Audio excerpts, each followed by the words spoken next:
Pemirsa, terima kasih Anda masih tetap bersama kami di Beranda Nusantara. Mari kita simak informasi berikutnya.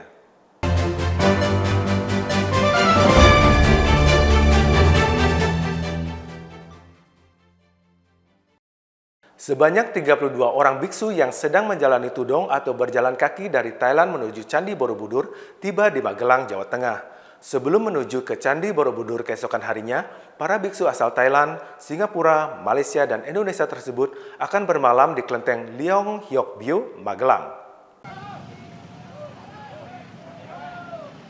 Kedatangan 32 orang biksu di Magelang, Jawa Tengah yang sedang menjalani ritual tudong dengan berjalan kaki dari Thailand menuju Candi Borobudur pada 30 Mei mendapat sambutan antusias warga yang ingin melihat mereka secara langsung.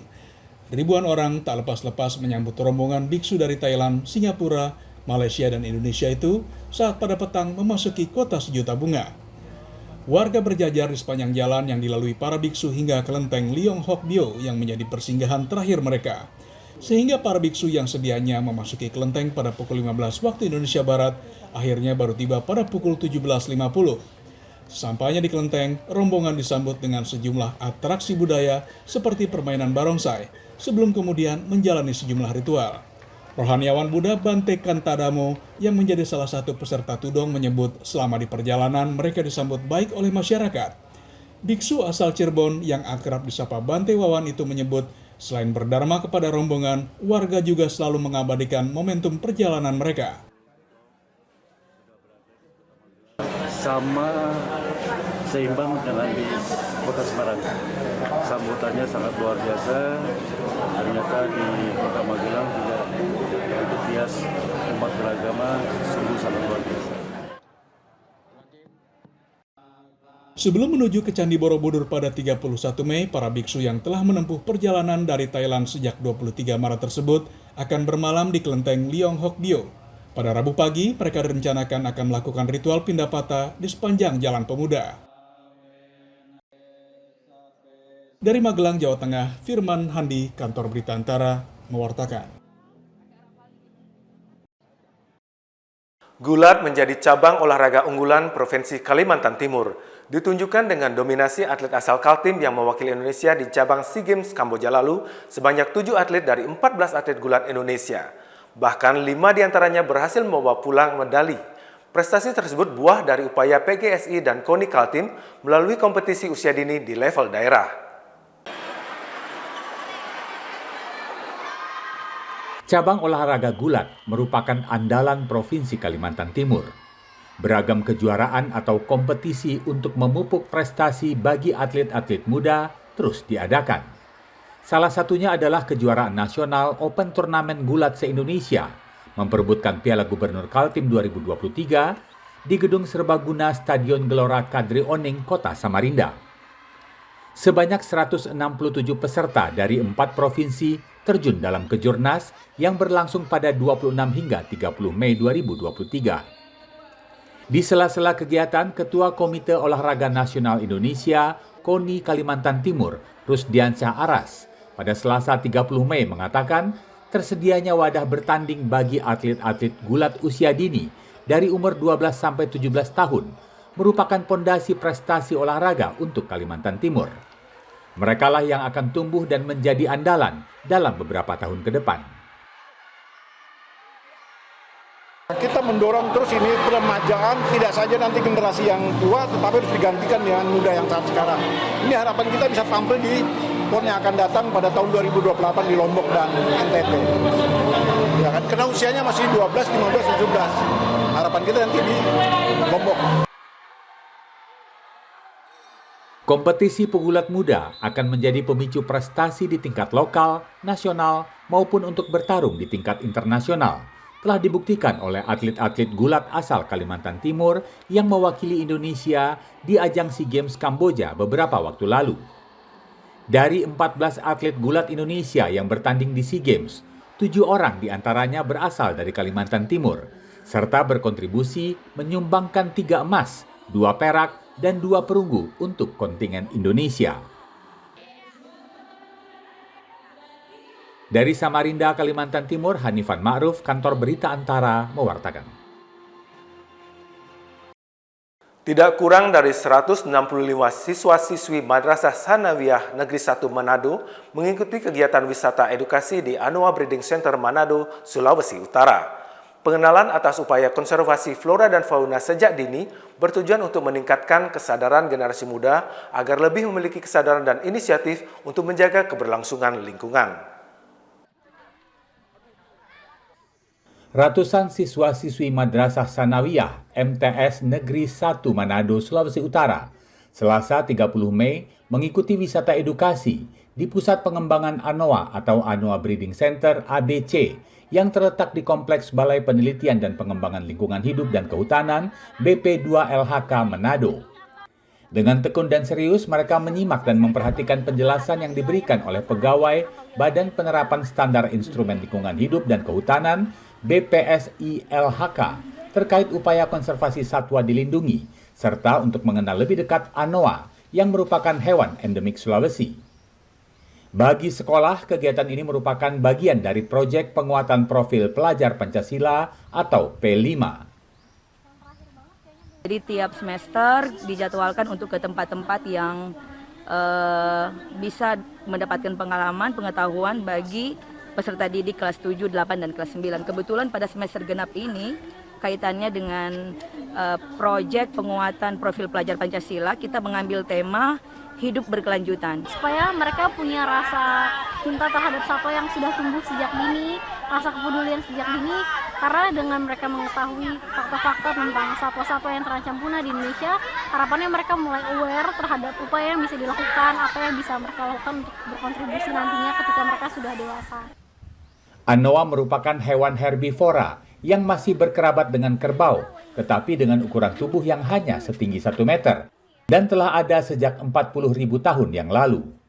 Di habitat aslinya, yaitu di seluruh Sulawesi dan Pulau Buton, jumlah Anoa hanya tersisa 2.500 ekor, dan terancam akan terus berkurang karena aktivitas perburuan, pembukaan lahan untuk perkebunan, serta permukiman. Dari Manado, Sulawesi Utara, Adwit Pramono, Kantor Berita Antara, mewartakan. Warga Bukit Baja Sejahtera 3, RT 19 RW 9, Kelurahan Ciwaduk, Cilegon, menyulap ruang terbuka hijau menjadi apotek hidup yang bisa dimanfaatkan warga lingkungan sekitar. Apotek hidup yang dinobatkan sebagai Asman Toga Sirih terbaik sekota Cilegon ini diharapkan dapat diterapkan di sejumlah wilayah kecamatan di Cilegon untuk meningkatkan kesadaran pentingnya tanaman obat dalam menjaga kesehatan.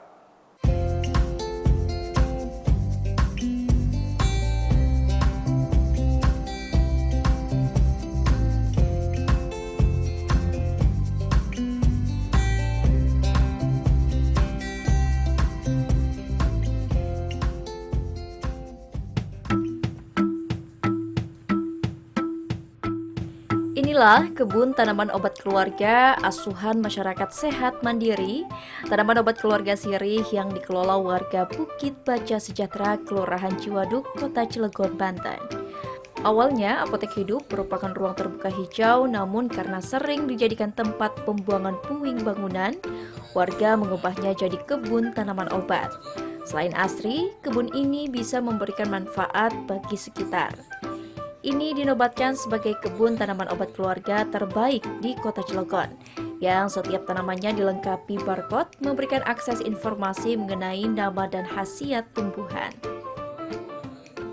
Jadi kami berharap tidak hanya Kecamatan Cilegon yang menerapkan pengembangan Asman Toganya dengan baik, supaya masing-masing masyarakat memiliki kesadaran bahwa mereka harus mengkonsumsi tanaman obat keluarga untuk promotif dan preventif, mencegah sebelum kita sakit. Tidak perlu repot-repot kita menanyakan bila tidak ada pengurus Asman Toga di sini, kita tinggal scan barcode-nya aja akan keluar dengan sendirinya. Adanya apotek hidup ini diharap bisa membangun kesadaran masyarakat untuk mencegah penyakit dengan mengonsumsi tanaman obat.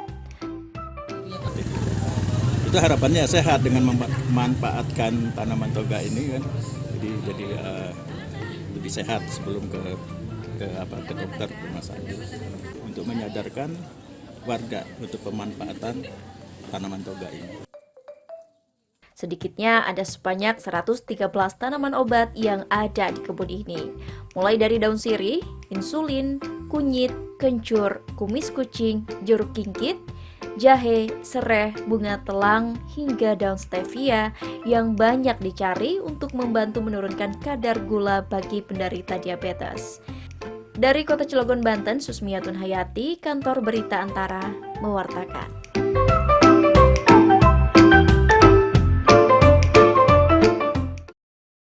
Pesona wisata alam Lok Sado, Kabupaten Hulu Sungai Selatan menjadi salah satu magnet tujuan wisata di Kalimantan Selatan.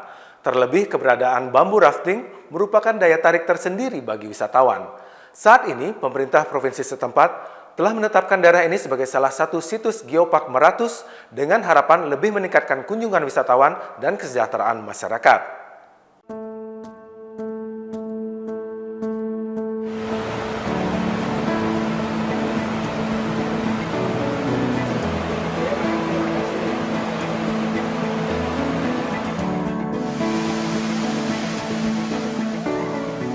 Gemericik suara air serta desau angin di sela-sela dedaunan adalah kenyamanan yang ditawarkan oleh wisata alam Lok Sado yang terletak di Kabupaten Hulu Sungai Selatan, Provinsi Kalimantan Selatan.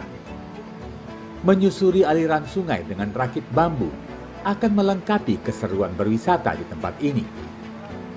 Awal mulanya rakit bambu yang juga disebut lanting pring adalah kegiatan atau sarana transportasi masyarakat di tepian sungai untuk membawa hasil alam ke pasar kandangan. Dulu jarak tempuhnya sampai 2 hari. Kini sudah tergantikan dengan adanya infrastruktur jalan yang lebih baik dan lebih cepat. Namun lanting pring tetap bertahan karena masih sering digunakan oleh masyarakat untuk kegiatan tertentu dan diminati pula oleh wisatawan untuk melakukan kegiatan susur sungai atau rafting. Apalagi kini pemerintah Provinsi Kalimantan Selatan telah menetapkan kawasan ini sebagai bagian dari situs Geopark Meratus yang mengundang banyak wisatawan datang menikmati alam Lok Sado. Kalau yang liburan ini kadang-kadang Sehari itu sampai berapa lanting?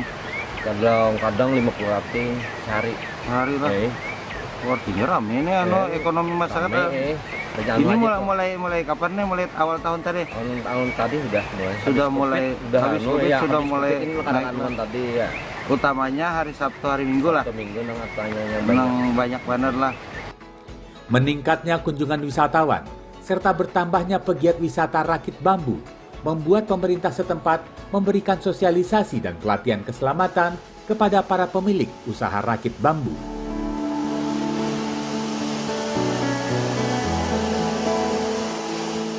Pelatihannya itu kayak kan beri anjuran.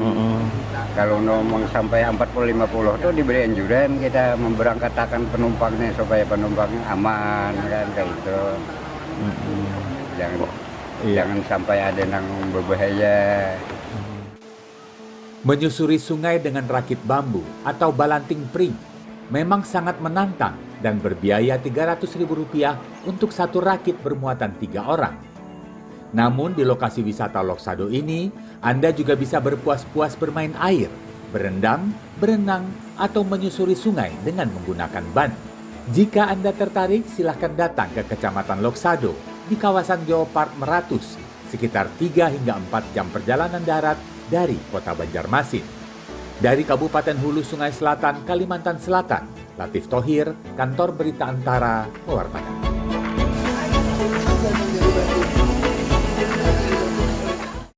Pemirsa, berita tadi sekaligus menutup program Beranda Nusantara hari ini. Silahkan follow dan subscribe semua media sosial kami di akun Jawa Post TV Bali untuk informasi menarik lainnya.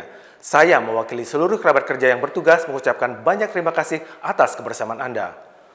Om Santi Santi Santi Om.